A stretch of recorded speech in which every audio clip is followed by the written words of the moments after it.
Here's why you should have goats on your farm. When we put them in here, this place was grown up. You didn't want to walk through there. It was really nasty. And in no time at all, they've eaten down everything that remained in the garden. We're gonna move them to the next section, but what they're leaving behind is all the poop, all the fertilization, all the nitrogen to make the soil healthier next time. It's the same thing we do with the chickens, but this time we're using rotationally grazed ruminant animals. When you're transporting goats and stuff, don't rely on these pins, because I've heard stories of as they're bouncing around in transport, these pins will come out.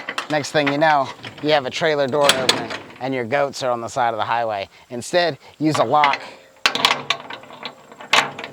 and a key, and also make sure that nobody is stealing your goats while you're transporting them. Got this bag of feed, and these goats know about the sweet feed. So all I'm gonna do is just dump it out for them. It'll bring these goats in, and then I can close the door in the back. We'll move the fence and rotationally graze these goats through the field. But we gotta get them up before we move the fence. Goats acquired. So check out the difference between these two sections. All this overgrowth, 2, 3, maybe 4 feet of green on top, and then over here, like next to nothing. They've trampled a lot down, they've eaten a lot, but it results in most of the garden prep is done for us. In addition to having that manure spread on top, it's really a wonderful system just to kind of be like Pac-Manning, leapfrogging these goats along. Now we could have done that with a bush hog or with like fossil fuel power, but we're getting more outputs out of the system with less inputs. And that makes, you know, farming affordable for everybody. These Premier 1 fences and you know, an electric solar box, you can really go anywhere. You can bring water to it if you have to. That's not the best in your design. Ultimately, we want to get away from that. But it allows you to get into keeping animals of your own really cheaply. And ultimately, they're going to be more healthy than just paddocking them up in one area. Goats are really pretty susceptible to worm loads.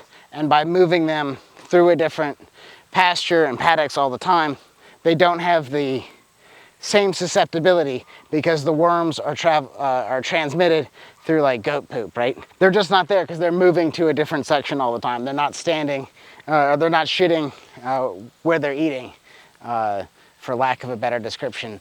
So once we get these fence up, we get the electric control box put in, then we'll add some water, but the goats are free to come in and out of that trailer where we dumped them some extra feed. And they have protection there all the time, so we could just leap forward and have a really great organic sustainable system just by what nature provides and a little bit of portable fencing.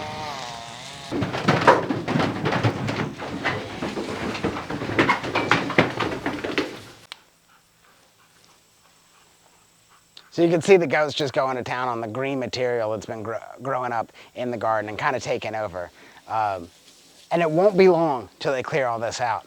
The other one, we had them less than a week, but all of that really depends, like the size of your paddock and how many goats you have. We can help you with learning all that stocking rate stuff at sustainablehomestead.com, or come join us for a tour and we'll show you how all these systems work together.